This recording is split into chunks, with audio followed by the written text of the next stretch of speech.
Quinta-feira, dia 11 de setembro de 2025. Sejam todos muito bem-vindos, meus amigos, a mais um vídeo do canal Terra Brasilis News. Muito bem, estamos de volta, como sempre, para tentar trazer com muito boa vontade as notícias do dia a dia, porque, para falar a verdade, tem dias que é difícil comentar o que acontece nesse mundão, né? Principalmente aqui no nosso território tupiniquim. Porque certamente a Suprema Corte Brasileira morreu e esqueceram de enterrar. Não é possível?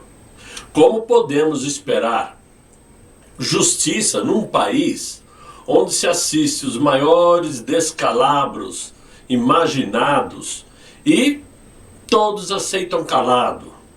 Como podemos acreditar que esse país tem jeito quando aqueles que teriam obrigação de nos contar a verdade, que é a imprensa, se calam, se omitem e aplaudem os devaneios que saem da maior corte brasileira? Pessoas que lá estão para, como costumam dizer, guardar a Constituição brasileira, mas que com muita cara de pau, diga-se de passagem, atropelam a legislação, fingem estarem convencidos de que o que estão dizendo está baseado na Carta Magna, tentando com isto formar uma opinião na cabeça das pessoas mais desavisadas, que infelizmente é maior do que eu imaginava.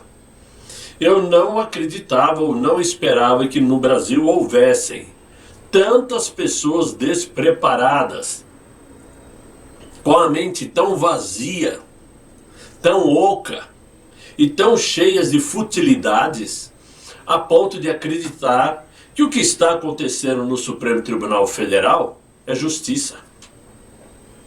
Com uma enxurrada de sarcasmos de muito mau gosto, hoje foi a vez da juíza Carmen proferir seu previsível voto, que serviu somente para confirmar a condenação de Jair Messias Bolsonaro e os outros 7 réus pelo suposto golpe de Estado, ataque violento ao Estado Democrático de Direito e formação de quadrilha. Em suma, é isto. Nada de novo naquele circo do sancionado, claro. Já no início do voto da juíza Carmen, o Dino interrompeu e pediu à parte uma intervenção, como que se fosse algo pensado naquele momento, quando na verdade era algo com certeza previamente combinado com ela. Ministra, a senhora me concede uma parte? E ela, toda solícita, respondeu: todos, mas desde que seja rápido, porque também nós mulheres ficamos 2000 anos caladas. Nós queremos ter o direito de falar, mas eu concedo, como sempre. A parte faz parte do regimento do Supremo. O debate faz parte do julgamento. Tenho o maior gosto em ouvir. Eu sou da prosa. Naquele momento eu não sabia se ria, se chorava ou se me coçava, porque já estava me dando vertigens, com tamanha baboseira, como se fosse uma rainha com coroa na cabeça, soberana, falando para os seus súditos, quando na verdade sabemos que é uma mera juíza que está ali para acompanhar de olhos vendados aquele ministro sancionado. Mas depois disso o Dino brincou, afirmando que costuma usar uma técnica de voto curto para ter muitos apartes, evidentemente provocando Luiz Fux, claro. Quem não percebeu? A juíza Lúcia, então, de forma sarcástica ainda, respondeu ter escrito apenas 396 páginas de voto, mas que leria só um resumo para evitar prolongar demais o tempo de fala. Tudo isto por conta das 12 horas levadas para que Fux explanasse seu voto, porque ele julgou caso a caso, individualmente, como tem que ser, e não julgamento em lotes. O mesmo crime para todos, sem definir o que cada um fez de fato. Mas o sarcasmo tomava conta. Agora, o que poderíamos esperar de uma ministra que desde há muito tempo vem se demonstrando fiel aliada daquele ministro sancionado e sem moral? Sim, porque ele perdeu a moral. Já não pode sair aí cantando de moralista, de juiz supremo, porque ninguém mais dá o devido valor a ele. Nada podemos esperar dela, a não ser a de rememorar frases ditas por ela em momentos cruciais da nossa sociedade, tais como o julgamento em lote dos supostos golpistas que atacaram a Praça dos Três Poderes. Aquelas cerca de 1.600 pessoas que foram presas na manhã do dia 9 de janeiro, enganadas, quando pensavam que estavam sendo retiradas para irem embora e, na verdade, estavam sendo trancafiadas por ordem de um general traidor que fingiu estar protegendo a população enquanto os levava para a prisão. E o julgamento daquelas pessoas todas feita em um único núcleo. Receberam aí frases consideradas desumanas dessa ministra. Por exemplo, no dia do recebimento da denúncia de todos eles, ela disse, não foi uma coincidência nem uma festinha de domingo. Essa foi a primeira frase que ela proferiu. O que aconteceu não foi coincidência e nem uma festinha de domingo. Essa foi a abertura de seu voto naquele caso do dia 8, deixando claro que ela não via os atos como mera manifestação. O público que estava no auditório se remexeu nas cadeiras com essa frase, claro, porque o recado foi direto. Aquilo foi ataque ao Estado. É o que ela queria dizer. Logo em seguida, num tom de acusação quase cinematográfica, ela disparou: alguém planejou, alguém tentou, alguém executou. Tudo isto sem saber exatamente como começou, porque saberíamos sim se as imagens do Ministério da Justiça, do então ministro Flávio Dino, não tivesse apagado as imagens, consumido com essas imagens. O ministro sancionado balançou até a cabeça em aprovação ao que ela disse, e até os advogados de defesa se entreolharam meio que assustados, surpresos com o tom incisivo dela. Era como se ela estivesse transformando o voto em uma peça de acusação ao vivo, mesmo não sendo ela uma delegada de polícia para criar o relatório, para formalizar o inquérito e mandar para o Ministério da Justiça, para o Ministério Público, desculpa. Mas para reforçar seu empenho em apontar culpados, na sequência, a ministra construiu uma narrativa de que o país viveu, foi parte de algo muito maior. O que aconteceu naquele dia, no Brasil, foi parte de algo muito maior. Pois um golpe não se faz em um dia, nem acaba em uma semana. É uma máquina que vai sendo montada. Tudo isto já era para arrastar o então ex-presidente do momento, Jair Messias Bolsonaro, para dentro daquela confusão. Naquele momento ficou claro que ela estava mirando, além dos réus, no banco dos acusados. Era uma mensagem para toda a classe política. Quando falou sobre a invasão do Supremo, ela mudou o tom, quase emotiva. Quebrar a portaria do Supremo, quebrar o plenário do Supremo, não é algo de nenhum de nós, ministros, que somos nuvens passageiras. Só faltou cantarolar a música. Mas o Supremo é do Brasil. Quanta emoção. Dá até vontade de chorar lembrando disso. Mas foi nesse instante que todos os presentes perceberam que aquela já era uma fala ensaiada para ser manchete no dia seguinte. Em seguida, com um tom de alerta à história, ela trouxe na memória as ditaduras.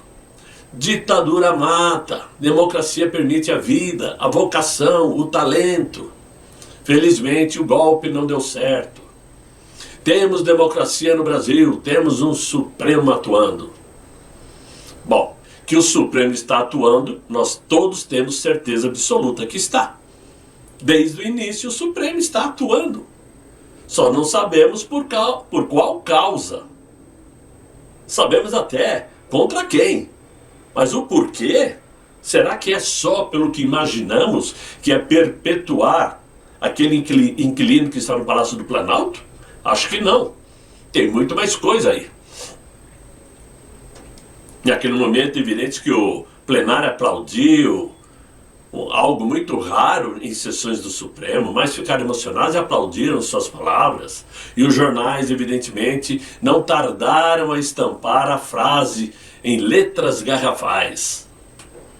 Mas ela foi além, não se contentou e disse: quem praticou o crime tem que pagar pelo crime cometido.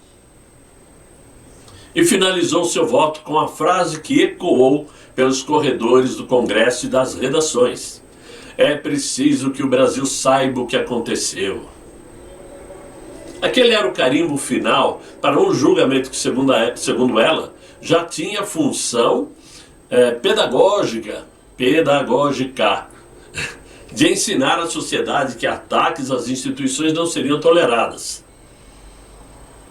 Com relação à ministra Carmen, no debate sobre redes sociais, sobre a responsabilização das plataformas digitais, ela lançou uma das falas mais controversas de sua carreira, que faz muito pouquinho tempo, vocês se lembram, 213 milhões de pequenos tiranos soberanos. A reação foi imediata, se tornou trending topics no X, né? Editoriais inflamados, acusações de autoritarismo, a imprensa deitando e rolando na fala, né? Fala que foi dita em tom de advertência, apontando que a liberdade de expressão não pode ser usada como escudo para abusos. No mesmo voto, ela recuperou sua retórica contra golpes. Não havia nada formalizado, porque não se formaliza golpe.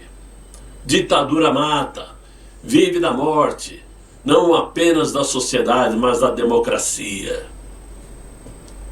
Quer dizer que um golpe de Estado não se combina. Dá nos 5 minutos, o cara está lá deitado no sofá, com a boca escancarada, cheia de dentes, esperando a morte chegar, como dizia Raul Seixas, né? Aí dá os 5 minutos, eu quero dar um golpe de Estado. Convido o vizinho da frente e vou lá dar um golpe. Em um discurso especial, no Dia Internacional da Mulher, a ministra mudou o tom e falou sobre invisibilidade histórica. Fomos silenciadas, mas sempre continuamos falando, embora muitas vezes não sendo ouvidas. E mais uma vez ela foi ovacionada pelas advogadas presentes na sessão. Mas o contraste veio quando internautas lembraram que anos antes ela havia tornado símbolo da defesa da liberdade com o bordão: cala a boca, já morreu. Mas parece que ela já se esqueceu disto. Hoje, os críticos dizem que ela enterrou o próprio bordão ao endossar a regulação de conteúdo digital. Por fim, em um tom clássico distópico, Carmen Lúcia encerrou sua fala alertando para o cativeiro digital. Máquinas e telas são apenas coisas poderosas. Algumas, se não rompermos o cativeiro digital, chegará o dia em que as próprias mentiras nos matarão. E como se fosse uma sentença final contra as Big Techs, ela ainda arrematou: a mentira espalhada pelos poderosos ecossistemas das plataformas é um desaforo tirânico contra a integridade das democracias, um instrumento de covardes egoístas. Essas frases todas ecoaram na imprensa, inflamaram o debate político e dividiram a opinião pública entre os que veem a ministra Carmen como uma heroína da democracia, e os que a acusam de tornar de se tornar porta-voz do Supremo Tribunal, cada vez mais controlador. E é claro que ela pertence ao grupo do mal, e de heroína não tenha nada, e portanto não se pode esperar de um ministério desse jeito alguma justiça. Por isso que nós já vimos hoje, desde o início de suas falas, a ideia de que ela iria renegar a tudo que o ministro Fux disse no dia de ontem, de forma categórica, como um juiz tem que ser, como um julgador tem que ser, usar a Constituição para relatar um voto preciso. E com relação ao ministro Luiz Fux, um discurso de 12 horas, que acabou entrando para a história do Supremo, né? Ele acabou conseguindo aí virar o tabuleiro jurídico e político de cabeça para baixo, isso sim. Ao absolver o presidente Jair Messias Bolsonaro de acusação de tentativa de golpe, Fux não apenas surpreendeu a corte, mas ele expôs também os seus pares, expôs aos leões, segundo ministros ouvidos aí nos bastidores, né? Quando colocou todos sob o risco de ataques públicos e até de sanções internacionais. Sim, porque o voto do Fux em nada mudou o resultado que acabou acontecendo hoje, mas serviu para dar brechas aos advogados a entrarem com recursos em tribunais internacionais, mesmo sabendo que esses tribunais pouco acaba resolvendo, mas o simples fato de entrar numa corte interamericana dos direitos humanos ou na Secretaria de Direitos Humanos da ONU, isto dá cartucho para Donald Trump aplicar sanções por ataques contra os direitos humanos, né? Sem contar que isso pode dar direito aos advogados a pedir os embargos nesse julgamento, levar esse julgamento ao plenário dos 11 ministros. Evidentemente que com simples embargos, esse julgamento não termina esse ano, leva-se tempo. Então tudo é possível, sem contar ainda aquilo que nós não sabemos, que pode vir lá dos Estados Unidos. Mas para colegas de toga, o gesto de Fux soou como uma espécie de ruptura dentro do Supremo, né? Luiz Fux, que em julgamentos anteriores se erguia com voz dura contra o autoritarismo, mas agora tratou como bravatas essas ações próprias da corte, né? Ou seja, ele desconsiderou tudo que foi escrito pelo Paulo Gonet e tudo que foi aceito pelo ministro sancionado. A crítica foi imediata.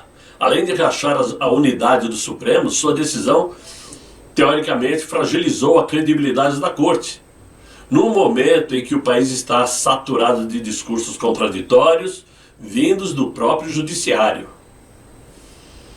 Só que a história não para por aí. Para especialistas do direito constitucional, a escolha de Fux foi tecnicamente defensável. Ele se manteve fiel ao princípio da responsabilidade penal individual, analisando caso a caso, réu por réu e prova por prova. E foi além, denunciou o cerceamento de defesa, ao lembrar que a acusação despejou mais de 70 terabytes de dados no processo, sem dar tempo hábil para qualquer defesa examinar. São toneladas de folhas de papel. São milhões de páginas de papel. Não estou errado, é milhões mesmo. Para Fux, um julgamento assim não é justiça, é uma farsa. O que torna esse episódio ainda mais dramático é que tudo isso ocorre num contexto em que o próprio Supremo reescreveu as regras do jogo. Em decisões recentes, a Suprema Corte mudou o entendimento sobre o foro privilegiado, garantindo que ex-autoridades, incluindo o próprio presidente Jair Messias Bolsonaro, continuem sendo julgados no próprio Supremo Tribunal, mesmo após deixar o cargo, coisa que não era válida anteriormente.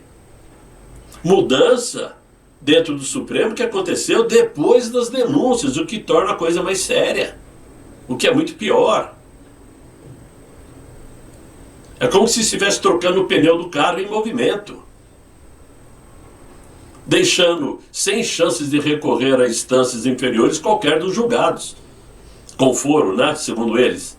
Ou seja, deixando Jair Bolsonaro sem a chance de começar a ser julgado na primeira instância, como o outro teve, né?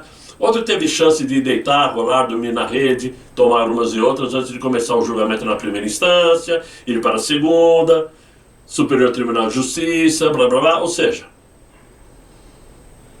para observadores jurídicos, isto foi um movimento calculado para manter o ex-presidente sob a lente de ministros politicamente expostos. E não foi só isso.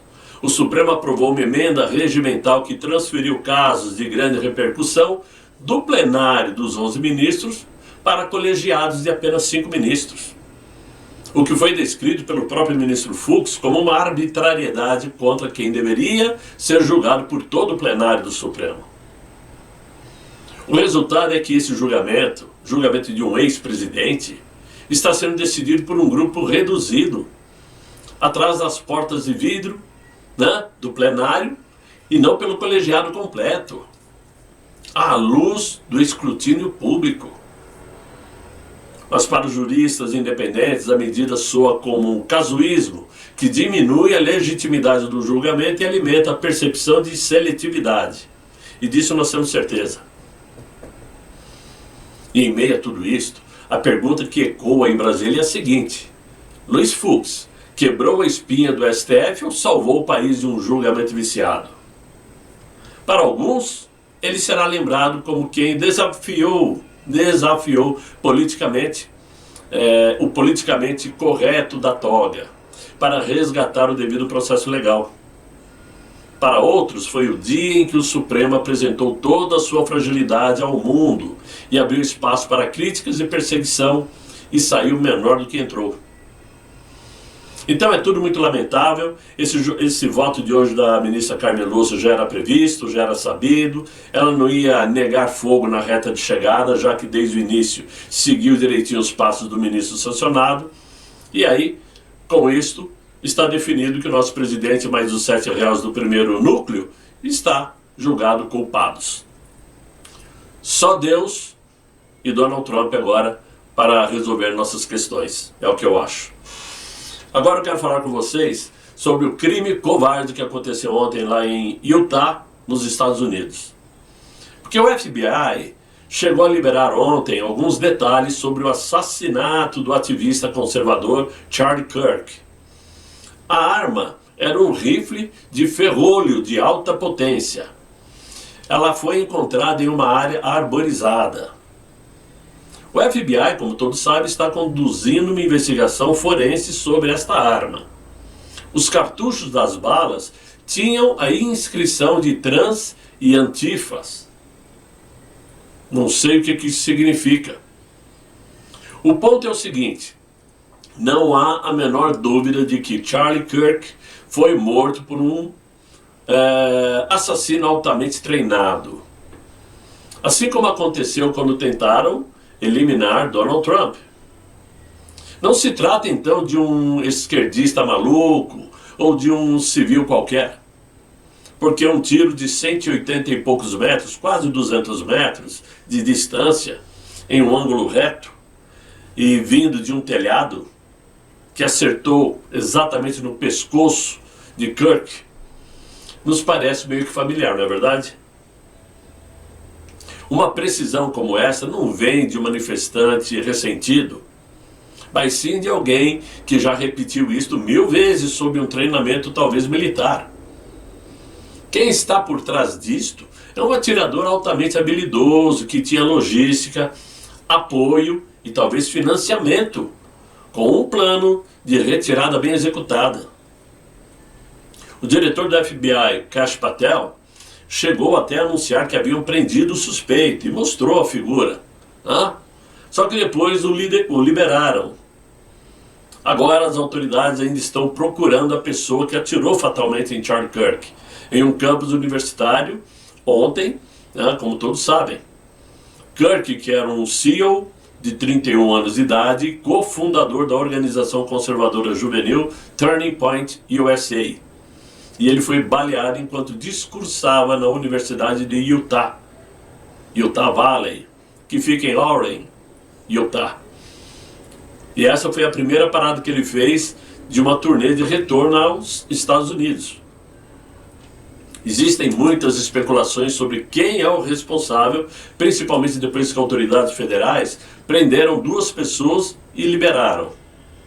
Tanto é que o FBI resolveu oferecer uma recompensa de $100 mil por informações que levem à identificação e prisão da pessoa ou das pessoas responsáveis pelo assassinato, depois que o escritório do FBI lá em Salt Lake City divulgou imagens de uma pessoa de interesse no caso. Está rodando aí na internet a imagem do rapaz. Fato é que vem ocorrendo há muito tempo uma sequência interminável de atentados a líderes de direita, e tão somente de direita. O que comprova que a esquerda não sabe ser derrotada no diálogo.